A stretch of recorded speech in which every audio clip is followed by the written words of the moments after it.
बिस्मिल्लाहिर्रहमानिर्रहीम। अस्सलामुअलैकुम my YouTube family. उम्मीद करती हूँ सब खैर और आफियत से होंगे। अल्लाह ताला सबको अपने ज़बान में रखे, आमीन। आज मैं बनाने जा रही हूँ चिकन मलाई सीख कबाब कढ़ाई और उसकी रेसिपी आपके साथ शेयर करूँगी। उसके लिए मैंने ले लिया है बोनलेस चिकन तकरीबन आधा किलो, और उसमें मैंने हरी मिर्ची ऐड कर दी थी 5 से 6 अदद, और 3 नींबू के रस ऐड किए थे मैंने।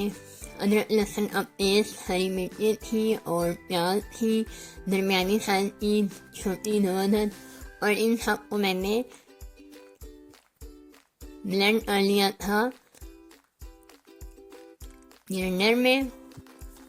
और ये हमारे मसाले हैं, धनिया मिर्च है, काली मिर्च है। आप अपने टेस्ट के हिसाब से और अपने मेस के हिसाब से इसमें ऐड कर सकते हैं।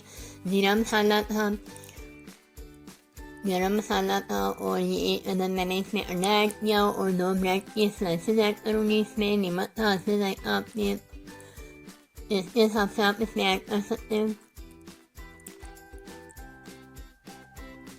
सूखा धनिया था, आधी चम्मच मैंने वो ऐड की हुई थी इसमें।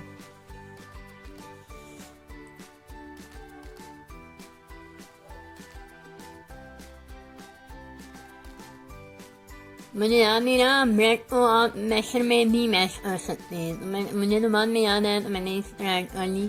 उससे ज़्यादा अच्छे से ब्रेड भी बन जाती है, बिल्कुल एकदम मिक्स हो जाती है। और अब इन मसाले मैंने ऐड कर दिए थे, अब मैंने इनको अच्छी तरह से मिक्स किया। उसके बाद मैं इनके कबाब बना लूँगी। कबाब बनाने के लिए हमें सीख चाहिए होती है, कौन सी अच्छी लकड़ी की छोटी सीखें मिलती हैं वो चाहिए होती है, लेकिन वो मेरे पास अवेलेबल नहीं थी, तो मैंने ये जो आम सीख होती है टिक्कों वाली ये यूज़ की थी। और आप अपने हिसाब से बहुत बड़े भी बना सकते हैं कबाब और बहुत छोटे भी, और मैंने दरमियाने साइज के रखे थे कबाब। इस तरह सारे बेस के कबाब बना के मैंने फ्रीज कर लिए थे, और नेक्स्ट डे मैंने इनको फ्राई किया था। इनको पहले फ्राई करते हैं, फिर इसके लिए बेस तैयार करते हैं, ग्रेवी यानी कि तैयार करते हैं। ये ऑयल में मैंने, क्योंकि मेरे पास टाइम कम था, तो मैंने ये बड़े से बर्तन में ऑयल डाला और उसमें साथ सारे कबाब डाल के फ्राई करना शुरू कर दिए थे।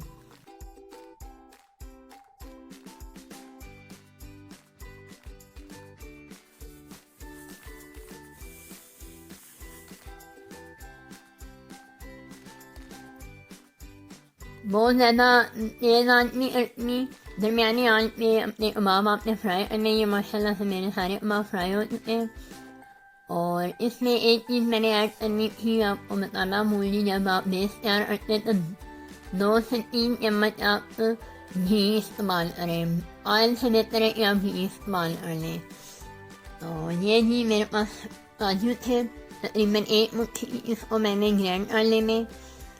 और एक साइड से मैंने प्याज को भी, ये तकरीबन 3 प्याज थी, ये मैंने ग्रेवी बनाने के लिए प्याज को मैश कर लिया था। पहले हम इसका पानी सुखाएंगे, पानी जब सूख जाएगा फिर इसमें ऑयल ऐड करेंगे। ऑयल ऐड करने के बाद ये मैंने काजू ऐड कर दिए। काजू ऐड करने के बाद इसको 5 से 6 मिनट हम पकाएंगे।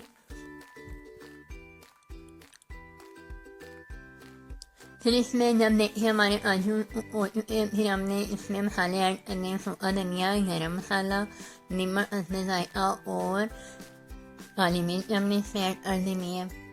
ये देख लेना मेरा प्याज बिल्कुल रेडी हो चुका था, बस तब मैंने इसमें मसाले ऐड करे। मसाले आपने पहले नहीं ऐड कर देने, जब आप देखिए आपके प्याज और काजू आपस में बिल्कुल मिक्स हो चुके हैं, फिर आपने मसाले ऐड करने। अब ये देखिए इस जगह पे आपने हमने आके 1 प्याली दही ऐड करनी है, जिसको अच्छे से फेंट के रखना है आपने, ठीक है। जब आप बिल्कुल ऑयल छोड़ दें तब आपने इसमें दही ऐड करना है। और दही जब कुक हो जाए तो ये देखिए इस तरह बॉयल आना शुरू हो जाते हैं। जब बॉयल आना शुरू हो जाएंगे फिर हम इसमें कबाब ऐड करना शुरू कर देंगे। ये देखिए दही भी हमारा पक चुका है, ऑयल ऊपर आ चुका है। अब इसमें हम कबाब ऐड कर रहे हैं।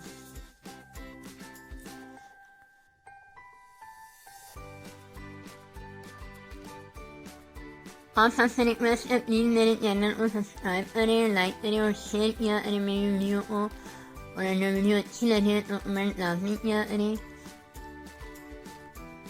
और प्लीज़ वीडियो फुल वॉच किया करें।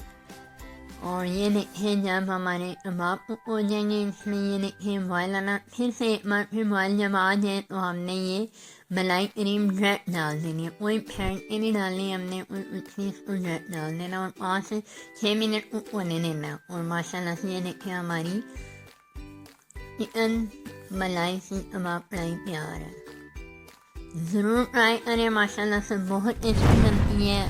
अपनी दुआओं में याद रखें। इंशाल्लाह नेक्स्ट वीडियो में आपके साथ मैं आऊँगी। अल्लाह हाफ़िज़।